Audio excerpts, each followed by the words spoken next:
তদন্ত যখন করছিলেন, সেই তদন্তের একটি রিপোর্ট খুব সম্ভবত আপনারা গণভবনে নিয়ে যান শেখ হাসিনার কাছে আপনি এবং আপনার তৎকালীন ডিজি। তো সেই রিপোর্টে কি ছিল বা এই ঘটনাটা একটু জানতে চাই। যাওয়ার পরে কি হলো? আপনাদের আচ্ছা। ফাইন্ডিংস টা কি আ ছিল? এখানে এই তদন্ত রিপোর্ট যখন আমি সামারাইজ করি, তখন সামারিটা আমি ৩ অংশে করেছিলাম। তার আগে একটা নির্দেশনা ছিল তৎকালীন ডিজি মহোদয়ের কাছ থেকে, যে তদন্তে যারা অপরাধী সাব্যস্ত হবে বা যাদেরকে তদন্ত সংশ্লিষ্ট যারা তাদেরকে অপরাধী হিসেবে গণ্য করবে, তাদের অপরাধের মাত্রা হিসেবে বিডিআর আইন অনুযায়ী তাদেরকে ৫ ভাগে ভাগ করতে হবে। সেটা এ, বি, সি, ডি, ই এই ৫ ভাগে। এ হচ্ছে যারা সরাসরি হত্যাকাণ্ড এবং আ অন্যান্য আরো গুরুতর অপরাধের সাথে জড়িত, যার শাস্তি যাবজ্জীবন থেকে অ্যাবভ অর্থাৎ যাবজ্জীবনের মৃত্যুদণ্ড। বি হচ্ছে যারা হত্যাকাণ্ডে সহযোগিতা করেছে, গুলি করেছে বাট সরাসরি হত্যা করেনি। বাট হত্যাকাণ্ডে সহযোগিতা করেছে, যাদের শাস্তি ১০ বছর থেকে যাবজ্জীবন পর্যন্ত হবে বেসড অন দ্য ফাইন্ডিংস।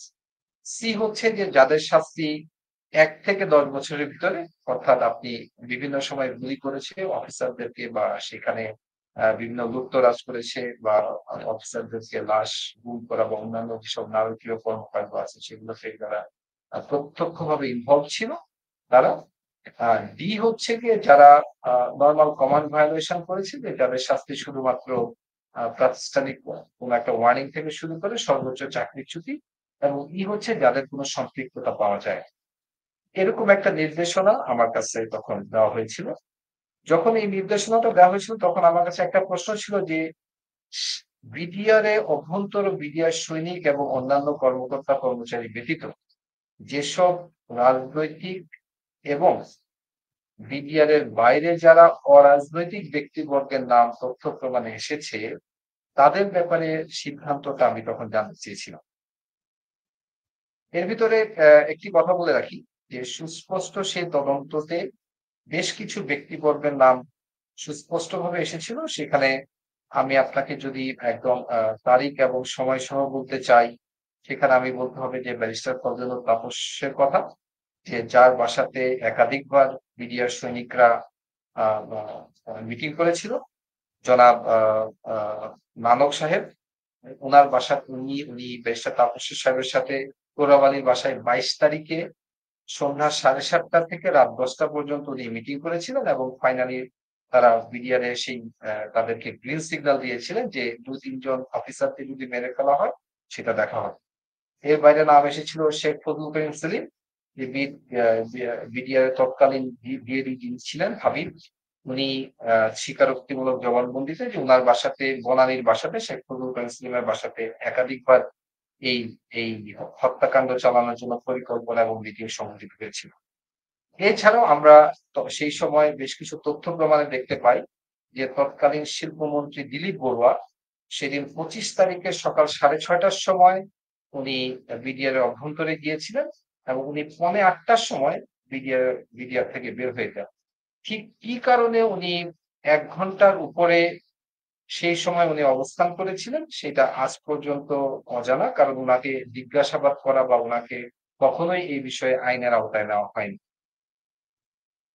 আরো কিছু তদন্তে আসছিল, যেমন ১৯শে ফেব্রুয়ারি তারিখে বিডিআর এর হাবিলদার সামাদ উনি ব্যারিস্টার তাপসের সাথে কথা বলে উনার সাথে পরামর্শক্রমে ২ জন কসাই ভাড়া করেন।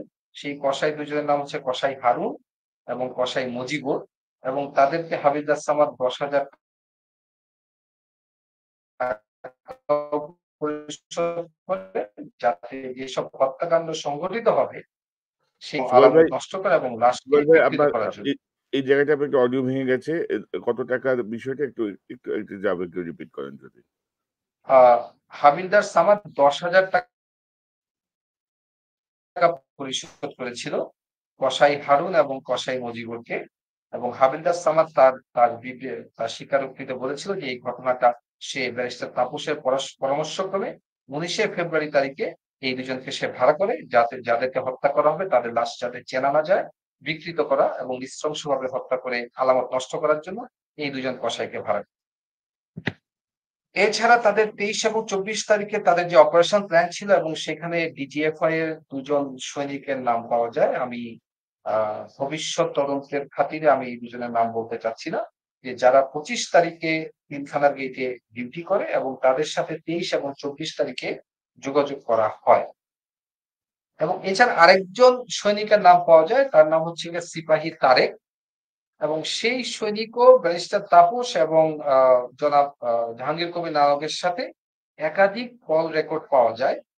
যেটা ফেব্রুয়ারি মাসের ৩ তারিখ থেকে শুরু করে ২৬ তারিখ পর্যন্ত সেই সিপাহী তারেকের সাথে তার কল রেকর্ডে ব্যারিস্টার তাপস এবং নানক সাহেবের সাথে একাধিকবার যে কথা হয়েছে সেই তথ্য প্রমাণ পাওয়া যায়। এর বাইরে অত্যন্ত দুঃখের সাথে আমি ২ টা ইনফরমেশন আপনাকে আজকে দিতে চাই। বিডিআর এর ভিতরে যে গণহত্যা বা হত্যা যেটা পরিকল্পিত হত্যাকাণ্ড যেটা সংঘটিত হয়েছিল, সেটার মূল হত্যাকাণ্ডের সাথে বিডিআর এর মূলত ৪৪ রাইফেল ব্যাটালিয়নের সৈনিকরা জড়িত ছিল। ৪৪ রাইফেল ব্যাটালিয়নের আ এটা আমি বলব যে আল্লাহর রহমতে ৪৪ রাইফেল ব্যাটালিয়নের কোন অফিসারকেই বিডিআর এর কোন সৈনিক আ আক্রান্ত করেনি এবং তারা সবাই নিরাপদ ছিলেন। এবং তাদের কেউ হত্যাকাণ্ডের শিকার হননি। এজন্য আমি এটা আল্লাহর কাছে শুকরিয়া জানাই। একই সাথে এই জায়গাটাতে একটি প্রশ্নের জন্ম দেয়। 44 রাইফেল ব্যাটালিয়নের সিও ছিলেন লেফটেন্যান্ট কর্নেল শামস। আমি জানি না পরবর্তীতে সম্ভবত তিনি প্রমোশন পেয়ে কর্নেল বা ব্রিগেডিয়ার হয়েছিলেন। তো লেফটেন্যান্ট কর্নেল শামসের মোবাইলের কল রেকর্ড পর্যালোচনা করে দেখা যায় যে উনি ২৫শে ফেব্রুয়ারি তারিখে পিলখানা থেকে সকাল ১১টা থেকে বিকাল ৫টার ভিতরে উনি দুবার পিলখানা থেকে উনি বের হয়েছেন এবং উনি আবার দুবার পিলখানার ভিতরে ঢুকেছেন। এবং এই দুবার পিলখানা থেকে ঢোকা এবং বের হওয়ার ভিতরে উনি ৬ বার তৎকালীন ডিজিএসএসএফ মেজর জেনারেল মোজলা ফজলে আকবরের সাথে উনি কথা বলছেন। এবং ২৬ তারিখে উনার কল রেকর্ড পর্যালোচনা করে পাওয়া যাচ্ছিল যে উনি যমুনা থেকে উনি পিলখানার ভিতরে উনার ব্যাটালিয়নের সৈনিকের সাথে কথা বলেছেন এবং তাদেরকে উনি আমি সৈনিকের নামটা ভুলে গেছি। সেই অডিও ক্লিপটা সম্ভবত এখনো বিভিন্ন জায়গায় সংরক্ষিত থাকতে পারে। যে উনি বিভিন্ন সৈনিকদেরকে তারা যাতে ঠিকমতো থাকে সে ব্যাপারে একটা নরমাল কথা বলেছেন। আমি আজকে আপনাকে যে ইনফরমেশনটা দিলাম, তো এই এই এই সমস্ত তথ্যাদি তখন ২০০৯ সালে এছাড়া আরো অনেকগুলা আ বিভিন্ন সেনসিটিভ ইনফরমেশন যেমন আছে যেহেতু এখানে তৎকালীন ডিজিএসএসএফ এর নাম আসছে এবং সেই ঘটনায় আরেকটি ইনফরমেশন ছিল যে ২৪ তারিখ রাত্রেবেলা আ পিলখানার সামনে একটা পেট্রোল পাম্পে কিছু কথাবার্তা বা সৈনিকদের ভিতরে একটা বচসা হয়েছিল। সেটা তখন পেট্রোল পাম্পের মালিক শুনতে পেয়ে উনি আঁচ করতে পেরেছিলেন যে পিলখানাতে কিছু একটা সংঘটিত হতে যাচ্ছে। এইজন্য উনি তৎকালীন ডিজিপিডিআরকে বারবার ফোনে চেষ্টা করতেছিলেন, বাট উনি সংযোগ করতে পারেন নাই। তো উনার কাছ থেকেও বেশ কিছু তথ্য তখন পাওয়া গিয়েছে যে কারা এই ঘটনার সাথে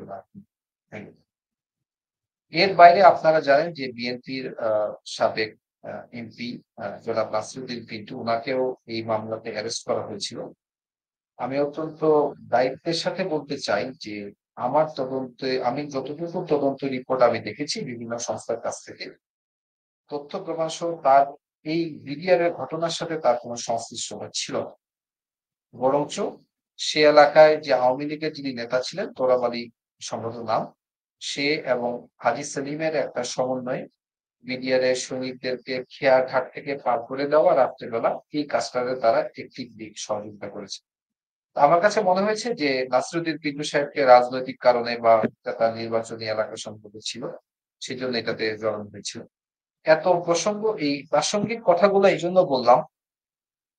তো এখানে আমি আরেকটা জিনিস এড করতে চাই যে আপনারা অলরেডি জানেন বা আমি খুব আশ্চর্য হয়েছি যে তৎকালীন সেনাপ্রধান জেনারেল মইনু আহমেদের ইন্টারভিউটা দেখে যে এটা আমার কাছে মনে হচ্ছে একটা মিথ্যার একটা সমাহার দিয়ে উনি বসেছেন। 25শে ফেব্রুয়ারি 10টা 40 মিনিটে 46 ব্রিগেড ব্রিগেডিয়ার হাকিমের নেতৃত্বে ওনার যে ব্রিগেড হেডকোয়ার্টারের সদস্যরা তারা কিন্তু অলরেডি মেরিনোবাতে অবস্থান গ্রহণ করেছে। আমি অনুরোধ করব যে ব্রিগেডিয়ার হাকিম স্যারকে ওনাকে জিজ্ঞেস করার জন্য, যখন ওনার সৈনিক গুলিবিদ্ধ হয়ে মারা গেল তারপরেও উনি কেন সেখানে কোনো ব্যবস্থা গ্রহণ করলেন না, বা 46 ব্রিগেডকে নিয়ে সেই সময় উনি কেন সামনে অগ্রসর হলেন?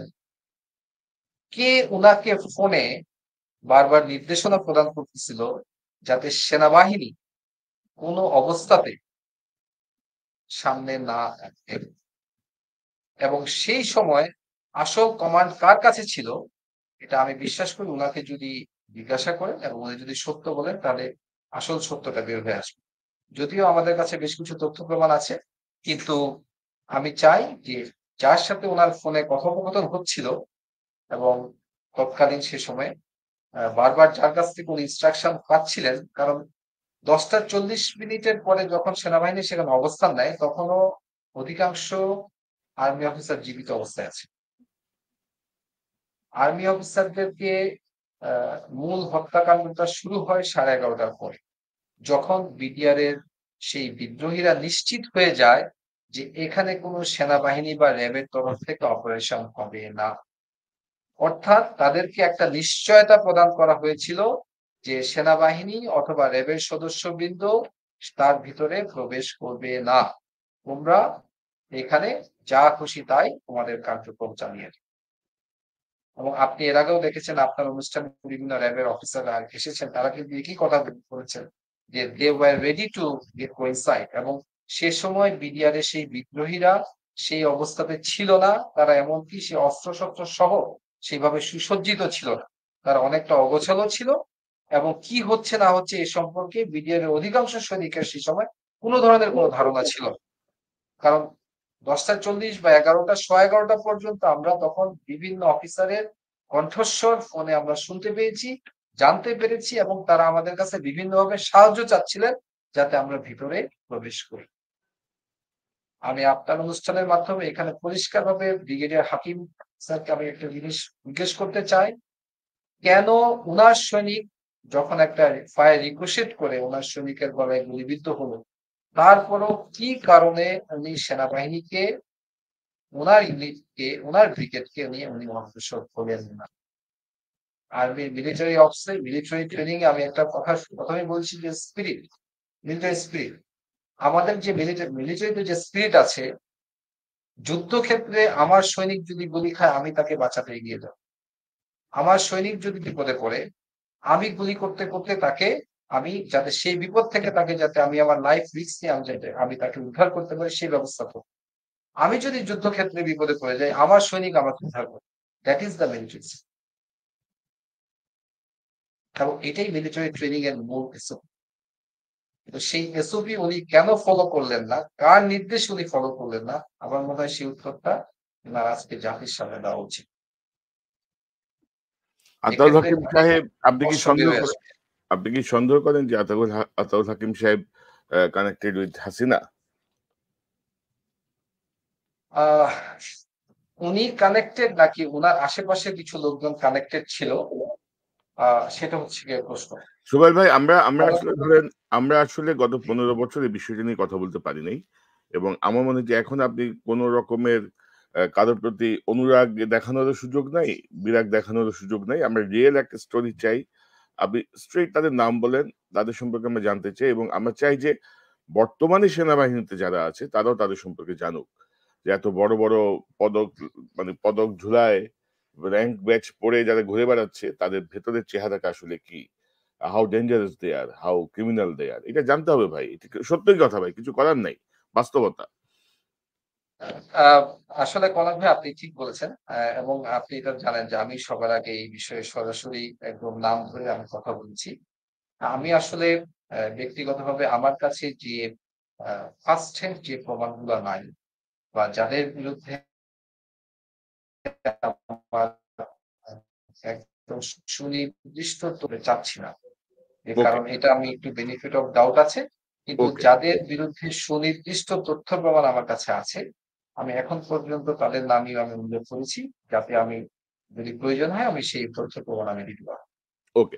তো আপনারা আপনারা একটা সামারি নিয়ে গেলেন হাসিনার কাছে জি। বিডিআর রিপোর্টে। এক তখন কি এ হলো? এ জি। এখানে তখন ওই সামারি যেটা ছিল যে এই কথাগুলো এই কারণে বললাম যে এই সামারিতে যে রাজনৈতিক যে একটা অংশ ছিল, যে যারা জড়িত, এই সামারিতে কিন্তু এই রাজনৈতিক অংশটাকে উজ্জ্বল রাখা হয়েছে। হুম, একই সাথে যারা suspected from the military, major general Molla Fakhrul, lieutenant colonel Shams, তৎকালীন লেফটেন্যান্ট কর্নেল আ আ সালেহ, যিনি পরবর্তীতে মেজর জেনারেল হয়েছেন।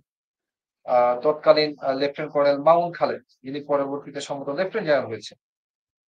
তৎকালীন brigadier Imrul Kayes. They were suspected through some evidences যে তারা এই ঘটনার সাথে অথবা এই ঘটনাটাকে ধামাচাপা দেওয়ার জন্য জড়িত। একই সাথে ডিজিএফআই এর আরেকজন কর্মকর্তা ছিলেন কমান্ডার ওয়ালি। উনি নৌবাহিনীর কর্মকর্তা। উনি একজন তদন্ত কর্মকর্তাকে সরাসরি হুমকি দিচ্ছিলেন যে তাকে গায়েব করে ফেলবে। পরবর্তীতে যুক্ত হয়েছে গ্রেট জিয়াউল হাসান, যিনি তদন্ত কার্যক্রমকে সম্পূর্ণভাবে ধামাচাপা দেওয়ার জন্য এবং যেসব অফিসার এটার সাথে জড়িত তাদেরকে তাদের জীবন বিষিয়ে তোলার জন্য এবং তাদেরকে সেই জিনিসটাকে ভিন্ন খাতে প্রবাহিত করার জন্য এবং গুম খুনের সংস্কৃতিটা শৈল্পিকভাবে এই জিয়াউল হাসান চালু করেছে। আমি যে অফিসার গুলার নাম বললাম, মেজর জেনারেল মইনুল ইসলাম, উনি ডিজিপিডিআর ছিলেন। উনি তদন্ত কাজ সঠিকভাবে করতে দেন নাই। উনি র‍্যাব যখন তার ছায়া তদন্ত করে, র‍্যাব তার তথ্য প্রমাণের জন্য যেসব সৈনিকদেরকে নিতে চায়, উনি তা দেন নাই। উনি বাধা দিচ্ছেন। উনি আমাকে সরাসরি নির্দেশ দিচ্ছেন যে কাহার আকুন্দ এবং মনিরুল ইসলামের যে তদন্ত রিপোর্ট সেটাকেই যেন প্রায়োরিটি দেওয়া হয়। অথচ সেই রিপোর্টে তেমন কিছুই ছিল না। সেই রিপোর্টের সাথে র‍্যাবের রিপোর্টের ছিল আকাশ পাতাল তফাৎ। সেই রিপোর্টের সাথে আর্মির রিপোর্টের আকাশ পাতাল। এই ব্যক্তিবর্গগুলা এই ঘটনার সাথে আমি যে কথাটা ১ম এই শুরু করেছিলাম যে ঘটনার পরিকল্পনা করেছে, ঘটনা সংঘটিত হতে দিয়েছে এবং ঘটনা পরবর্তী সময়ে এটাকে ধামাচাপা দেওয়ার জন্য কারা করবে that was pre-planned। আরেকটি বিষয় আপনাকে আমি বলি, যেটা কেউ বলে নাই আজ পর্যন্ত। অনেকে মুখে, মুখে হয়তোবা শুনে থাকতে পারে। যেসব অফিসারদেরকে হত্যা করা হবে তাদের অধিকাংশকেই এই ২৫শে ফেব্রুয়ারির ৭ থেকে ১৫ দিন পূর্বে বিডিআর এ পোস্টিং করা হয়েছে। সেনাবাহিনীর সমস্ত পোস্টিং কিন্তু এমএস ব্রাঞ্চ থেকে আসে, মিলিটারি সেক্রেটারি। আপনি সেই মিলিটারি সেক্রেটারি তখন যিনি ছিলেন তাকে জিজ্ঞাসা করেন, who gave you this order to to posted out this officers to the BDR? তাকে তো কেউ জিজ্ঞাসা করেন। তার আন্ডারে যারা যারা কর্মরত তখন ছিলেন জি1 বা জি2 যারা কর্মরত ছিলেন তারা তো এখনো সেনাবাহিনীতে চাকরি করতেছে। তারা হয়তো এখন মেজর জেনারেল, লেফটেন্যান্ট জেনারেল অথবা মিনিমাম মেজর জেনারেল বা ব্রিগেডিয়ার অবস্থায় আছে। Please ask them who gave you the order this group of officers must be posted to be। এই যে বিষয়গুলা, this was never been investigated। Right.